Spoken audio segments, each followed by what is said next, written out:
Thank you. I think we're live on YouTube, and I would like to take this opportunity today to greet everyone, morning, evening, and afternoon, and convey a very warm and a very special welcome to Miss Ekaterina, whom we're deeply humbled and honored to have a conversation focused on peace and leadership with today. Welcome everyone to the Pop Climate Leadership Conversations, a tribute to our chief mentor. This project aims to strengthen youth leadership and explore tactics that empower the youth to take action and tackle the most pressing environmental issues faced globally. We are conducting a series of conversations on leadership strategies, recommendations, reflections, and examples, each focused on global leadership and a different pressing environmental issue. This initiative is designed and implemented as a tribute to our chief mentor, late Dr. R.K. Pachauri. Today, we have the greatest pleasure of speaking with Ms. Ekaterina, President of the Permanent Secretariat of the World Summit of Nobel Peace Laureates, about peace and leadership. With that, I convey a very warm welcome and much gratitude to Ms. Ekaterina for being here with us today and for giving us the pleasure and privilege of learning from and basking in your great wisdom and inspiration. Thank you very much, Ms. Ekaterina, and a very warm welcome. Thank you, Ash. Thank you. Over to you, Anna. Thank you. Thank you so much for that great introduction, Dr. Ash. And I will now go ahead and introduce our guest speaker for the day. Ms. Ekaterina Zagladina has worked as the president of the Permanent Secretariat of the World Summit of Nobel Peace Laureates since 2006. When she was nominated to serve in the role of the former USSR president, Nobel Peace Laureate, and founder of the World Summit, Mikhail Gorbachev. Since then, the summit has grown substantially at an international level in every dimension. A practicing attorney, Ms. Zagladina has served in big corporations like Ernst & Young and Volkswagen Financial Services of Russia in the sphere of law and compliance. She holds a degree in international law and linguistics and interpreting, both from Moscow State University. Ms. Zagladina is a member of the Moscow Region Bar Association, which is attached to the Ministry of Justice of Russia. As president of the Permanent Secretariat, her main objectives are to assist Nobel Peace Laureates and other peacemakers to spread their messages of peace and to inspire other citizens, organizations, and governments to achieve peace through dialogue and mutual understanding. She believes deeply in the peacemaking and the mission of the World Summit of Nobel Peace Laureates. Ms. Zagladina lives in Paris and speaks 4 languages: Russian, English, Italian, and Spanish. Thank you so much for joining us, and I will hand it over back to Dr. Ash Pachauri, who will be asking our first question. Thank you very much, Anna. And once again, a very warm welcome to you, Ms. Ekaterina. What a pleasure and honor. And thank you for making time to share this insightful conversation and input. I know will leave all of us deeply inspired as always. If I may, I'd like to start by seeking your thoughts, Ms. Ekaterina, on what you believe leadership is, particularly in the realm of youth and peace. Thank you. Thank you, Ash. I think it's better to start this topic by touching. You're right, by touching what the leadership means itself. And here it's important to say that we are not speaking about the leadership of for the sake of power or for the sake of somebody's interests, but we're speaking about the natural leadership for topics, for issues. It's not about ego. It's not about promoting oneself or promoting one's own identity. It's about the natural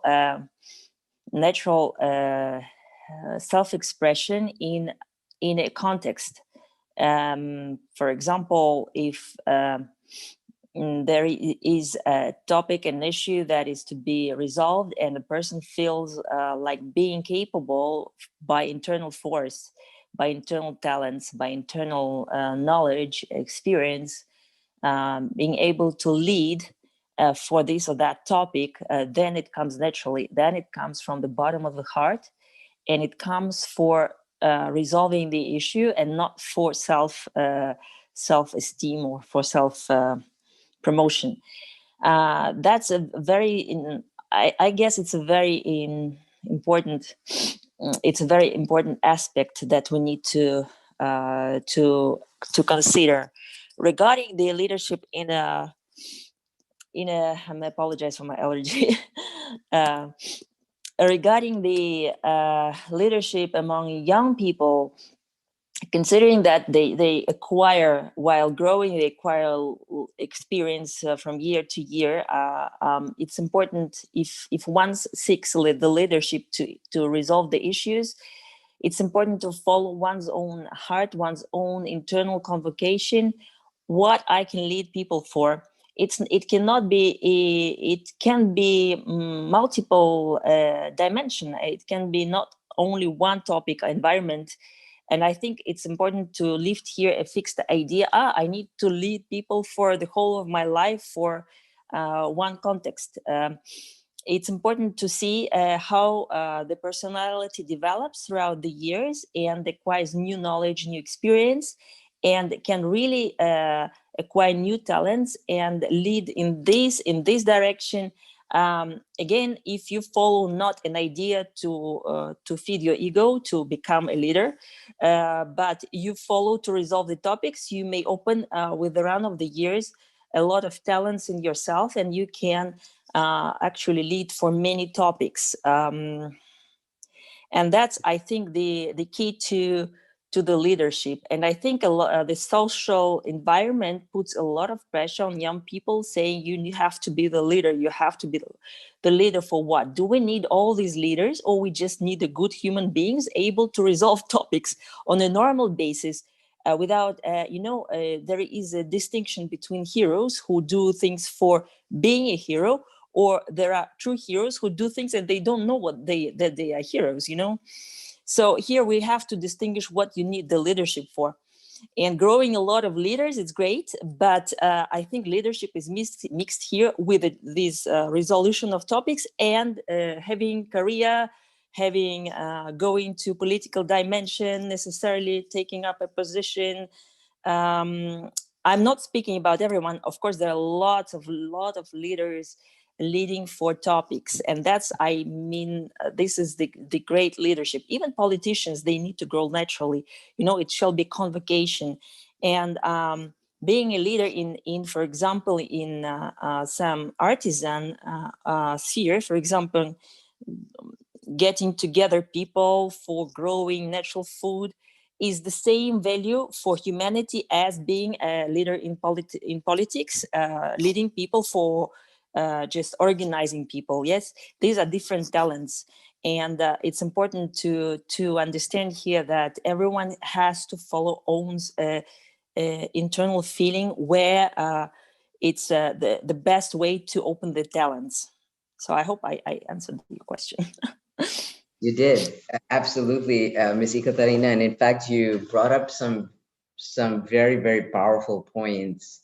And I think that this would be probably the most profound message I would take away, that really, doing what one does and does it from one's heart is key. And, how do we really classify leadership? And is leadership really only what is visible on the outside in a proclamation as a leader, or are you a leader because you're doing good things and you're spreading that goodness, making that difference, and are not in it for the sake of the title of being a leader or being celebrated as a leader, but really celebrating being true to yourself and doing it. That's a sorry. And there is one more aspect. The funniest thing is, not the funniest, the most wonderful thing in here, when one's own follows the talent And it proved to be with many people as if the universe gives you everything to that, to open up your talent. If it is artificial convocation, that a lot of obstacles come on your way. So it's just one can even try on a small hobby. Yes, you can even not necessarily giving up your main activity right away, but trying with your hobby. How would it go if I just follow my heart? If I just and then there can be a lot of proofs coming that this is the way that it may work. You know. That is so true. Things line up somehow, right? And that, I don't know, it's the laws of the universe or something, but it makes it line up. So uh, that's such an interesting thing, and I hope everybody listening here, walks away and does some of that and practices it, because I think it's really important that we learn to be true to ourselves first, and that's when we can start to be true to the rest of the world. That'll come naturally. Thank you for sharing that, Ekaterina. I really appreciate it. Thank you.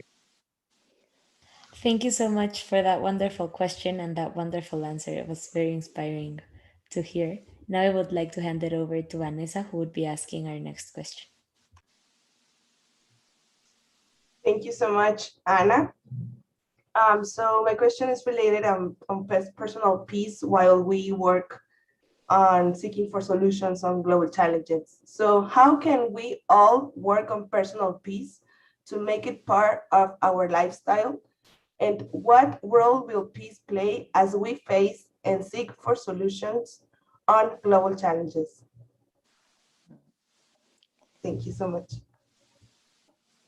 Thank you for the question. Yes, you're absolutely right. The world around is very connected to the internal world of a personality, and it's whatever happens in the external world, it's the way you see it, and the more the heart and the soul and the mind are contaminated, the darker the outside world is. So here's the point is that of how much of positive thinking, the so-called positive thinking, or perception of the world one see, how much of the trust a person has, how much to the external world, to humans, whether there is a fear of humans, of the world. And it's a little bit of psychological maybe thing that one builds own world, external world, from how many obstacles one built in their own heart.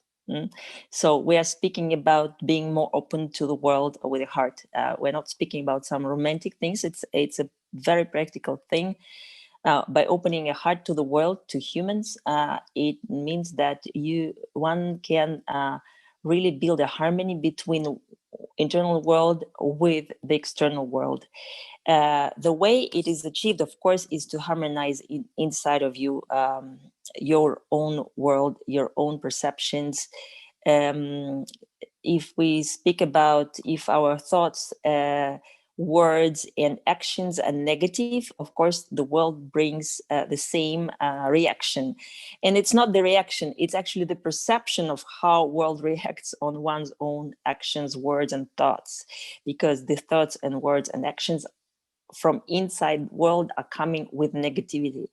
So it's about being constructive. It's about being positively constructive.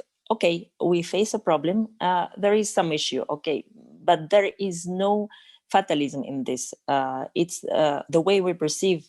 It's like it's thinking like a water. So we see the obstacle. We see some negativity. Is it possible just to wash it with the good thinking words and action, positive thinking words and actions? Is it positive from my side not to struggle against this, but to try to build up a constructive dialogue with this negative environment?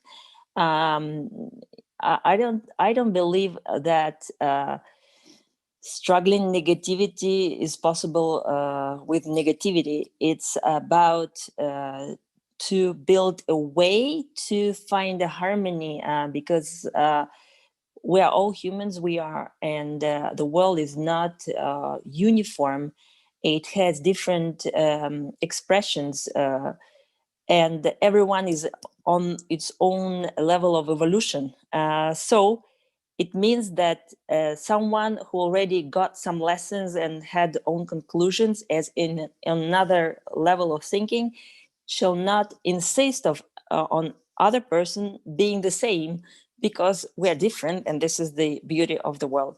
But it's always possible to not losing yourself, to express your own idea and finding a way to constructively explain your position, to constructively resolve the issue, and humanly explaining your point of view. And that is what I call, this is the connection between the internal and external world, where the peace is built through dialogue, through constructive dialogue.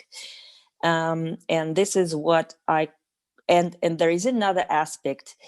What I face a lot in the world now, that when someone struggles for the human rights of a group and starts to forget about the human rights of others, and that is kind of overcoming, and as if other groups don't exist, and that's becoming extreme. So it's important to always keep in mind that the freedom of one's personality ends when the freedom of another personality starts.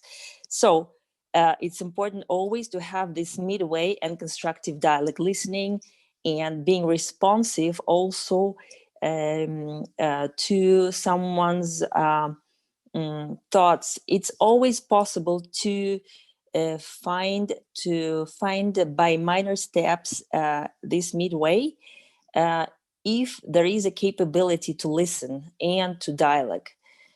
This is what I think is important in the current world, and to face any global challenge is not possible if we are not able to face our small minor challenges in daily life, in our families, with our friends, fellows, neighbors. It's a small training. One needs to just try to train him or herself daily with building up the dialogue in any life situation. And of course, it's in ideal world, it should be the human mentality, yes, to build this constructive dialogue. And that is the response, in my view, to these global challenges. And as I mentioned, the global challenges, as any problem, the way we perceive them, do we perceive them as a final obstacle beyond which nothing exists, or do we perceive it as something that is like it's really a challenge? So meaning that you need to find this way of these pieces of puzzle in order to understand how to resolve it. It's like a quiz or whatever, So the thinking should be really constructive and positive. There is always a way to resolve it, and there is and for some reason it's given to us why we need to resolve this challenge now, and then when you are open and relaxed in this moment, you can find a way always to relax. It's important to just step back and see it from this, some people say helicopter view or outside view, as if you're not involved. And these are the ways to be able to be neutral to the situation and being able to dialogue. Emotions don't help here. So when one's put a war can start, the emotional war. And then when some war starts, it is very difficult to resolve any challenge, including global one. So constructive dialogue, positive or neutral thinking, and just not seeing things as fatal. So thank you so much, Ms. Zagladina. I think I feel like really inspired right now, and like it's like wonderful hearing to all your knowledge. I really agree in all the subjects that you just shared about the constructive dialogue, and also to be neutral and to see the issues in an outside way. in order to find a solution and a peace and a constructively solution for these challenges. Thank you so much for the opportunity for sharing your knowledge with us. And thank you for inspiring us in this subject. Thank you so much, Vane, for that great question, and Ms. Ekaterina for that wonderful answer. I would now like to hand it over to Ms. Midori Kawano, who's joining us from Japan, and she'll be asking the next question. Thank you very much, Anna. And again, it's very honored to meet you and to be here with you all. And let me ask you the second question. So how can leaders spread the philosophy of nonviolence? And what is the role of peace education in forming the next generation of leaders? This is the next question. Thank you. Excuse me, can you repeat the second question? Yes, sure. Second question is, what is the role of peace education in forming the next generation of leaders? Mhm. Thank you. Leadership is always through one's own example. It's when we pick up the first question, my answer was that leadership is for the topics, is not for the sake of promoting one's self. So it's always a natural way of living. This way that person lives means also leading other people. If a person leads by example, then the person is able to become a true leader. It's coming natural, and people see that the person is really in the same, lives in the same paradigm. That's why it's really important, and it's a very good question also, that unfortunately we are not taught this on daily basis. I think it's maybe now times are changing, but in my school or the university, these skills were not explained how they function. It's maybe people just acted intuitively and just were given this talent to become natural leaders. And there are tools, and there are this knowledge has been experienced by many people, and I think it's important to give this knowledge about experiences of of experienced leaders to others, in order to understand that it's not so difficult to become a leader, and it does not require any kind of specific preparations for years. One can become a leader in a natural way. And again, coming back to the question, what do we mean by leadership? That's why education is a very important tool, just to explain the way one can open oneself. And secondly, we are speaking about soft skills. There is a second aspect, of course, of becoming a leader in a certain area or in a certain sphere, when one needs to get more experience, like for example becoming an environmentalist. You have to get some knowledge, some hard skills, and you feel a convocation of your heart to become to the environmentalist for oceans, for example. Then you've got to get some hard knowledge, hard skills, in order to be practically advanced in this area.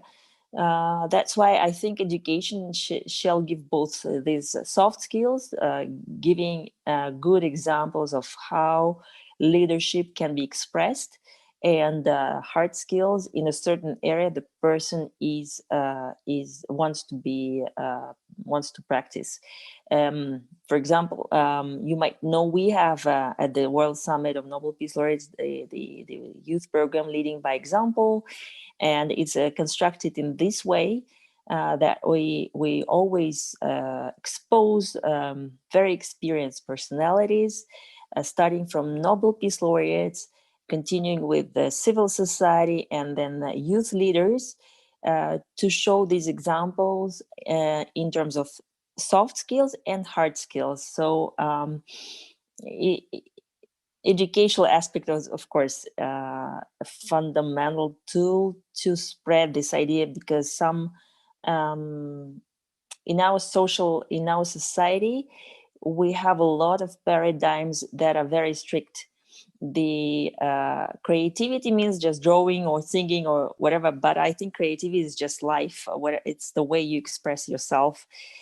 So it's important to show to young people how to become a creator in one's own life, in daily life, even in the profession, to open up this creative flow and to be just yourself and the leader and whatever you want, an expert. And education can help with that, because social paradigms are very strict in terms of that you have to have a career, you have to have a certain profession in order to be successful. You have to be this or have to be that. Not necessarily, you have to be yourself. And that's a fundamental principle. And education of the new era has to give this knowledge as well.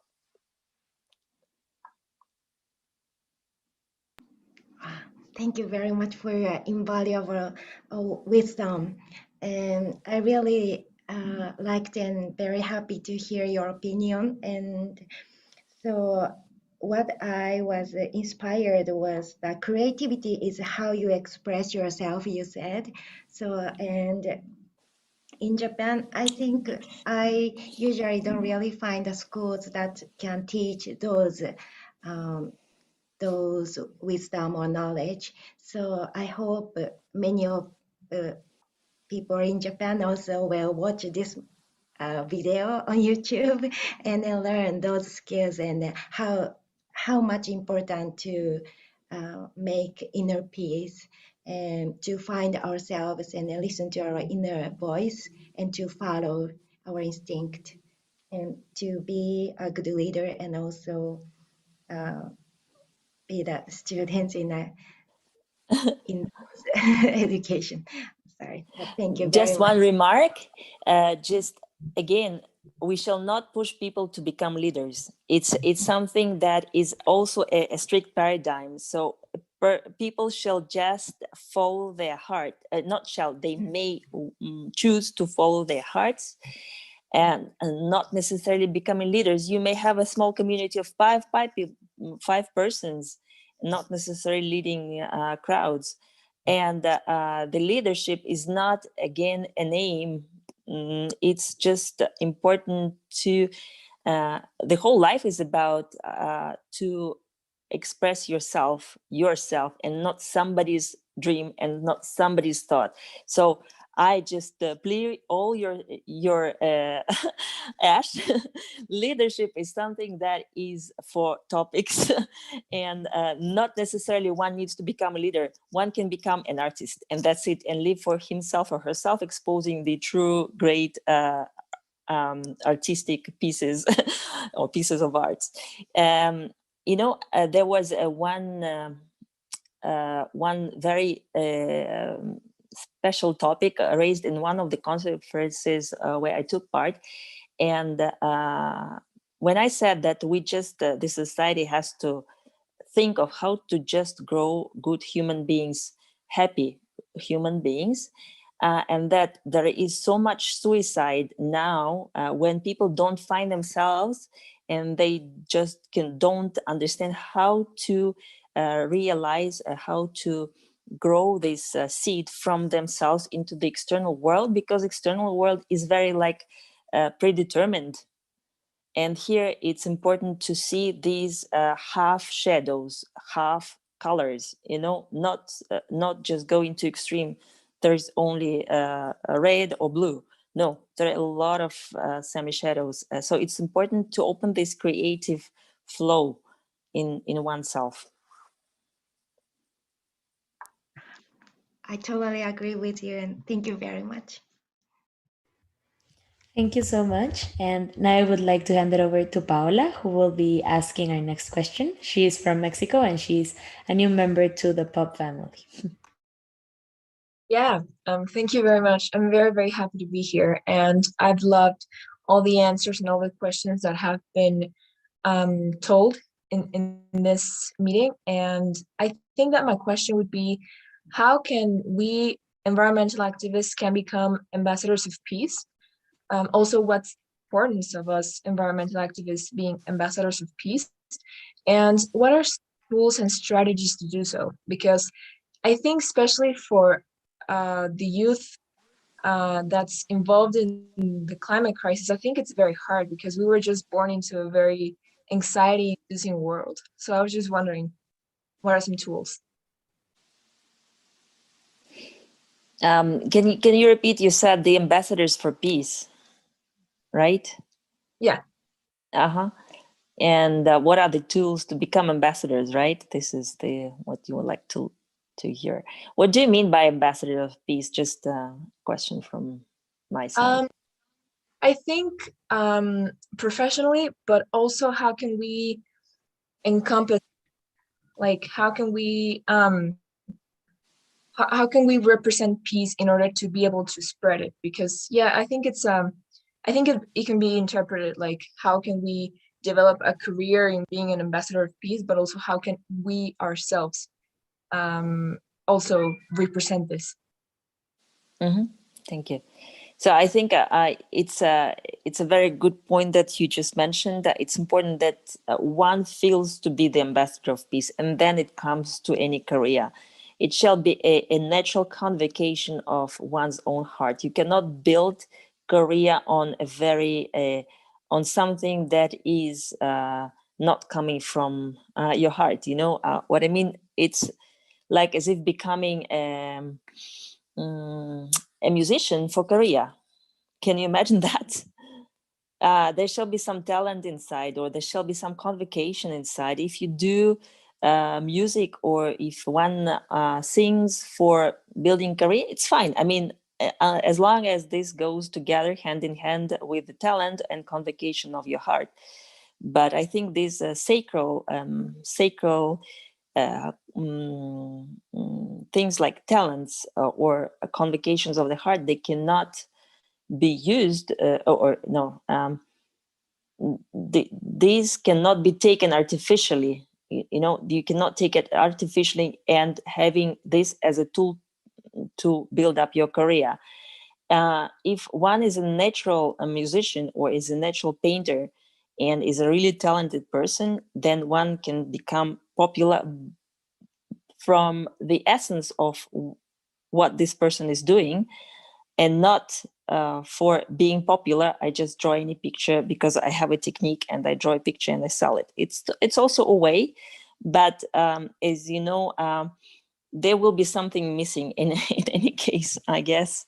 So becoming ambassador of peace shall be convocation of a heart. If we see a lot of examples of peacemakers, it's something where person first harmonized internal world with external situations, and in a way person is naturally able to peacefully resolve issues, to peacefully see the peaceful way of resolving issues. If this is not the method that is used, then it's not the way of being ambassador for peace. It's then something artificial, and something that also it can be also a way. I'm not saying it's good or bad. I'm just saying in order to become an ambassador of peace, one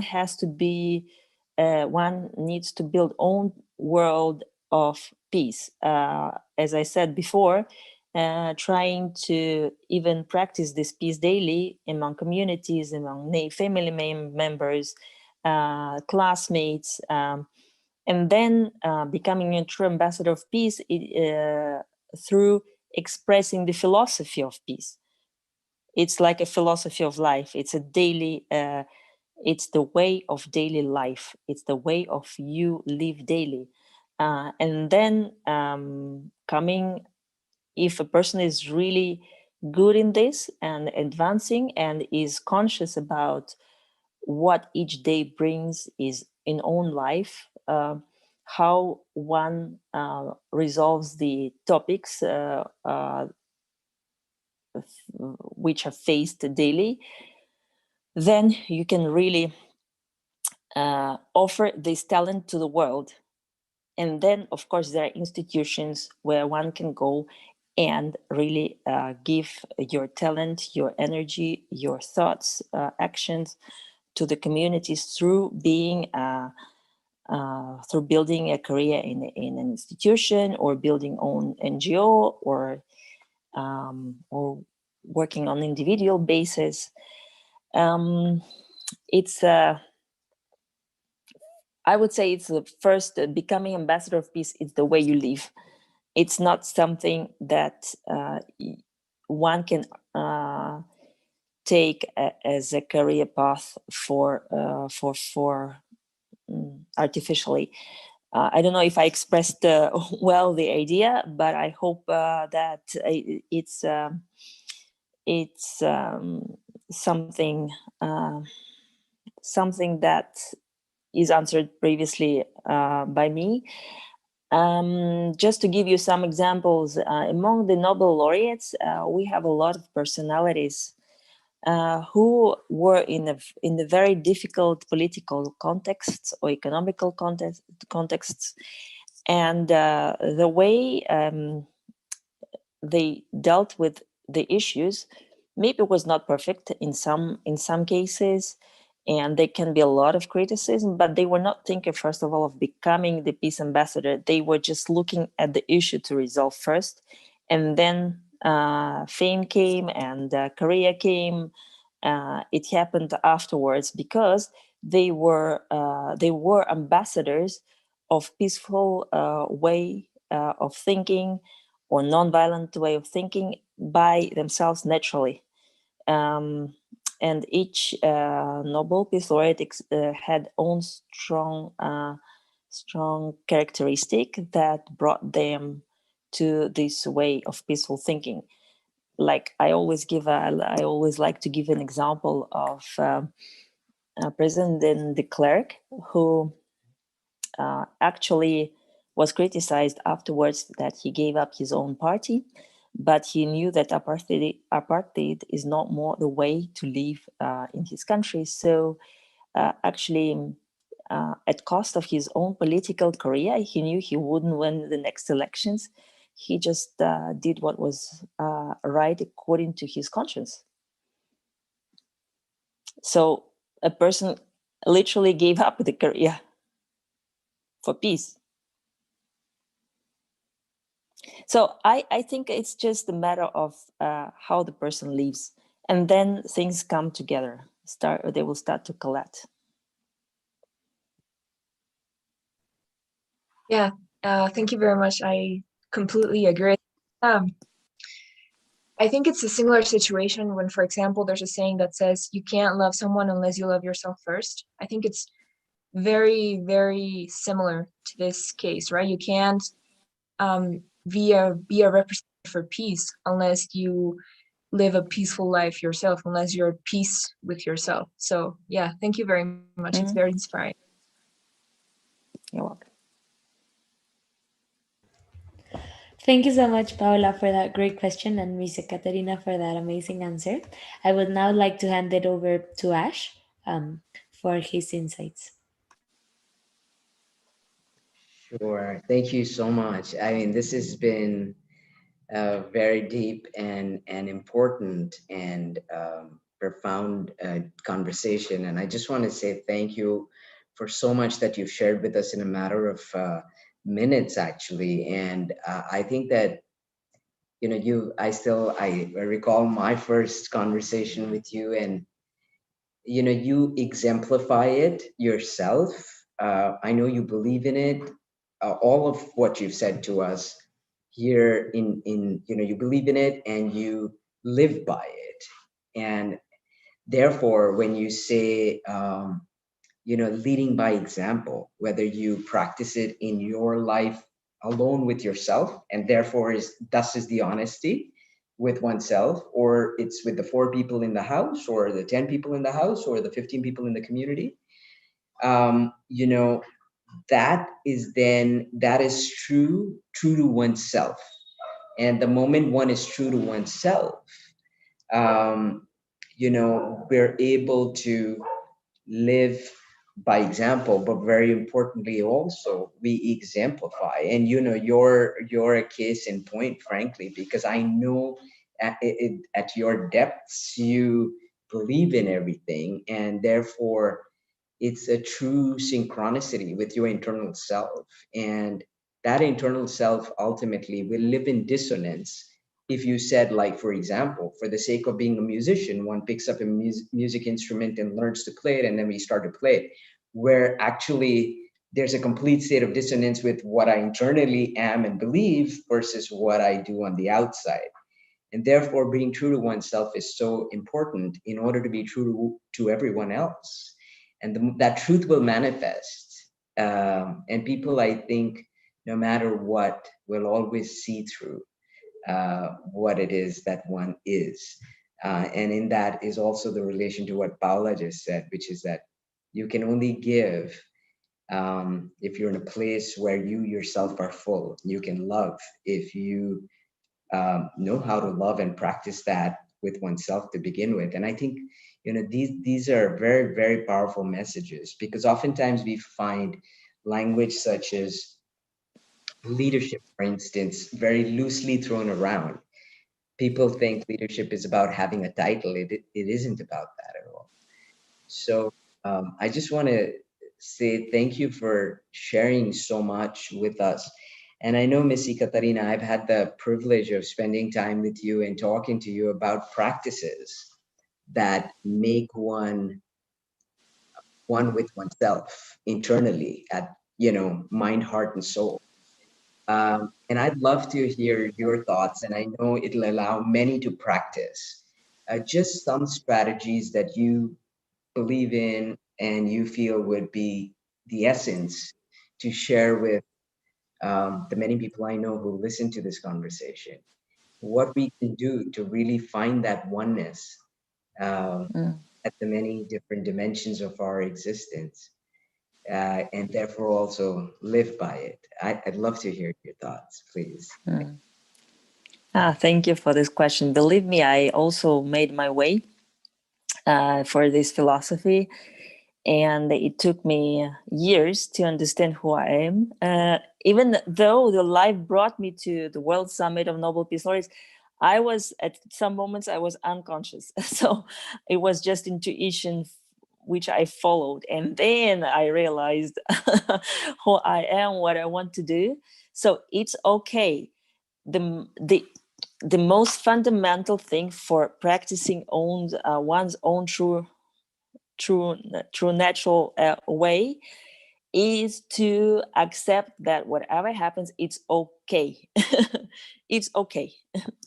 There shall be no stigma of yourself or stigma of others. As I said, everyone goes own way, and the evolution is is true for each one. And we shall not say, I'm more advanced in this, that's why, and you are doing wrong. And the person does not even hear you. That means that you have just to stop and respect the way the other person evolutes. It's okay as well. It's same true as your evolution. Nobody. So the fundamental principle is no one is better or worse. No one. We are equal by birth. And the way each person chose to evolve, we have to respect it. One shall not impose to another the way of one's own living. But from the other hand, it's important to get rid of other paradigms that are not ours. So it's like to keep your own internal space free of somebody else's paradigms, but not imposing your paradigms to others. it's still okay. We can always find a way how to cooperate, even being on different steps of our lives. It's still okay. We can always find it, but it's important not to stigmatize people, because tomorrow this person can become even a spiritual leader. Sometimes even criminals became then a very much advanced personalities. It's the way the evolution happens. People have to go through certain lessons in life. And no, I don't call them lessons. It's a little bit like a punishment, but experiences. And these experiences is like an experiment. Do you pass through this experiment fast or not? It's not about failing it or not. It's about how you go through it. So life gives you, sometimes we can even think, oh, something negative is happening to me. Why? And sometimes we can see even it repeats the same way, That means there is something inside that always triggers this outside world to react on your inside, maybe negative reaction. It's all about the attitude. So once you start to be conscious and to figure out immediately, oh, I'm again in the similar situation, I again react the same way. Why do I do this? Why do I spend all this energy to react the same way each time? It's like a deja vu. Huh? So you just start to be a little bit more pragmatic, loving yourself. Oh, I don't want to spend so much energy on this negativity anymore. So is there other way to go through it, like water, maybe passing by, or going another? So it's all about so first is nobody worse or better. We're all one. We need to keep our internal space very clean from paradigms, being true with ourselves, as you said, Ash. And also understand that we're going through life like a school, So we have lessons, and in order not to face the same lesson, which maybe is not pleasant, we have to then find another solution. And peace is always in love, and not in a romantic way. We hear a lot of love, love, love. What is love? It's just accepting yourself with all your dimensions, maybe dark sides, light sides. It's okay. We work on dark side, again, constructive way, and then on dark and light sides of others. That's it. And then it's just to look at the situations in a way that allow you to find these other solutions, and trying to be more flexible. And of course, maybe it's a little bit too theoretical, and one has to dig more in these topics. There are a lot of, I think, materials, coaches, trainings in this way. But in brief, these are like small examples. And one more thing that I would like to say, and Ash, you're absolutely right, regarding being true to yourself means that we shall try, even on our smaller environments, to be true of ourselves, in families, in smaller communities, in schools, at schools. Sometimes someone, to become someone, wants to travel to another part of the world. But we forget that we have families. We have parents, we have grandparents, sisters and brothers, friends, close to persons, whom we forget. Maybe they need some help, they need some leadership, they need, and this is where it's the most difficult way to practice, actually. We prefer to practice somewhere else, not in our families. And this is the best school. And if one manages to practice with good results in families, I assure you, going somewhere outside will be like a peanuts. Other things will not be so difficult, perceived so difficult. And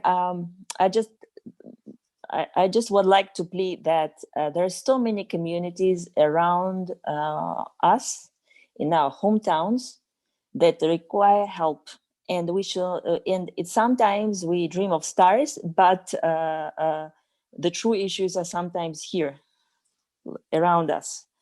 So maybe because sometimes we can set up very good goals, big goals. It's great. It's also true.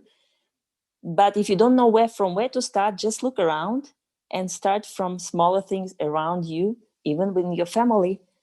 Do we respect a lot of our families, parents, grandparents? They are our ancestors. It's something that if we deny it, we deny part of us. Whatever the relations are, if the relations are broken, try to build them back. Huh? What a challenge, global challenge. That's so beautiful. That's really beautiful. And I think, this whole concept that you shared, which is so important, about moving beyond judgment, learning to love and respect, doing that with oneself and living with integrity to oneself, then is living with integrity among others. And those others, we, like you said, we sometimes think of going very, very far and doing this, which in some ways may be wonderful in order to be able to magnify it. But at the same time, our ability to practice really is at home, as they say, that, it starts at home. So that is absolutely beautiful. And I love the point that you shared at this time. It is true. So many people just need someone to listen, care, share, support. And it's an opportunity to be that person and be that person who is one with oneself. And I hope all of us, and I think this is how global families are formed. This is how the universe does become a family, when we start to do this. So you've shared something that is, like you said, we could talk, it could be a much longer discussion and so much more, because this is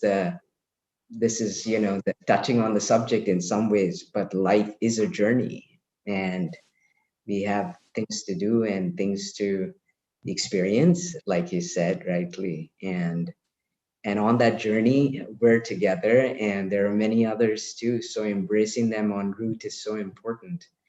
I just want to say there's so much that you shared with us, which is deep and beautiful. And I hope all of us can keep it close to our hearts and bring it to practice and to fruition. And I think with that practice, probably like exercising that muscle, and it becomes stronger, and that's part of it. Thank you. Really, Yes, thank you, Ash.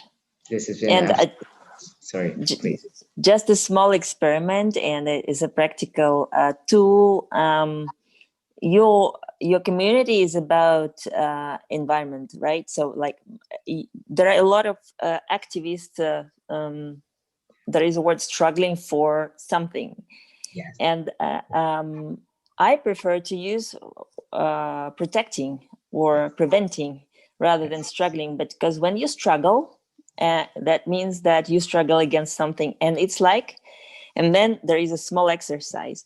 Just try to put your arm on another arm and just start to push. Do you like it? Yeah. It's a struggle. Super sure. Yeah, absolutely. This arm doesn't feel fine because it's being pushed. It's a struggle. Yeah. Yeah. And the environment, anyone doesn't like then this push. Yeah. That means that you build up a wall between you and the counterpart to whom you interact. Yes. It's always shall be this respect and understanding the reasons why another part does not see the way you see, and trying to build this interaction.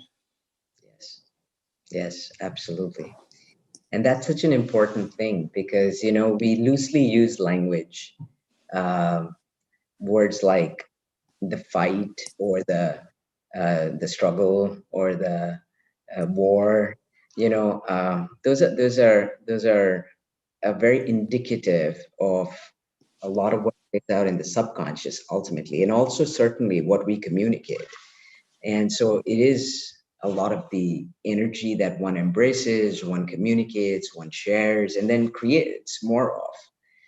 Um, I really appreciate that point, and I hope you know, we can keep that in our conscious minds at all times, because that's where we'll be able to start making changes. And it is about coming together, and it is about loving, caring, sharing, respecting, and embracing genuinely. So that's where I think we can form a beautiful and you know, beautiful world and family where we can learn from each other and bring out the best in each other and be our best selves as well. And that is being the true self we are to, and you know, who we really are. And too much time and energy is spent being something we are really not. And that in itself, I think, generates a certain energy which is undesirable. So I think you really Yeah. shared so much with us. Thank you. Really. Any last thoughts that you'd like to share, Miss Ekaterina, as we close out, and we listen to you with love and gratitude? Yeah, I think one more Yes. thing we need to keep in mind is to um, it's all about accepting yourself, because once we are not accepting ourselves, we start to prove ourselves in outside world and that's why how we become not ourselves. Mm. For example, if in the childhood somebody told to a person that this kid doesn't sing well because the voice is not okay, the Mm. person just blocks himself or herself for not being a singer. But it was just a personal opinion of someone. And the kid was not in the mood to sing, so maybe the voice is okay. So it's just what you feel. If you want to become a singer, okay, then just try to make it. And if it's a convocation of your heart, if it makes one's happy, that's why when we say about peacemaking, it's if you divide the word peace Yeah. and making, it means that making peace in each moment of your life. And as you said, being true to yourself, to be in peace with you, in harmony with yourself. And this is how we find ourselves. Um, and sometimes then the war stops. The problems don't appear anymore. You don't perceive them just as problems. You just perceive them as a situation that you have to go through, and that's it. It's not any more problem. I saw the comment that was like, we use a lot the word problem. It's not a problem and not even a challenge. It's like a situation. If you perceive it more neutrally, but it's a small, it's a tiny work, daily work, conscious work. So if we stay conscious each day, if we don't get into emotions, as I say, jumping out of yourself, you because emotions they start to govern us. Not we govern the emotions; they govern us. It's important not to, of course, oppress the emotions, because then they remain on subconscious and it's a very hard thing then to deal with. But try to live with this, and then naturally understanding, I don't need anymore this emotion. It's destructive for me. And there is a sort of, I heard sort of egoism, a little bit of egoism. Try to keep yourself, your own internal world clean, just for the sake of yourself, in order not to lose yourself. And then once you stay aligned with your own truth, we all have a internal compass of what is human, and what is not, what is somebody's ideology or paradigm. Yeah. And then when we start to act humanly, oh, we feel so fine, even if sometimes it may look from outside like you may be a little bit crazy. Why are you look like a little bit too pacifist. Right. It's fantastic. Really, that's so wonderful. And I think this whole perception that's created with words and language is so important because this influences our positions, our responses, our communication, and then of course, reactions also occur accordingly. And you're right. Finding that place where one is one, with being who we are and being human and humane. And yes, you're absolutely right about that. And I just want to convey from our heart to yours with much gratitude, really. Thank you for the beautiful messages, for the great teaching, and the opportunity to learn, be inspired, and also practice today. Um, we will take this away and imbibe it in our lives and our beings.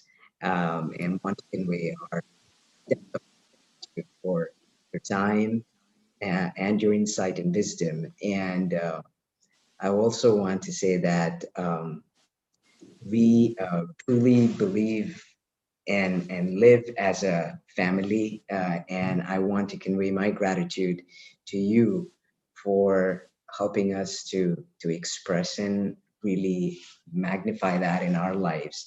And thank you for being a precious part of our family. Thank you very much. And I want to also thank all the Pop family who's here with us, which includes you, Miss Ekaterina, for this time, this insightful discussion, and for the beautiful messages we take in our heart. Thank you. Thank you, Ash. Thank you for whole Pop family, and I feel very much at home.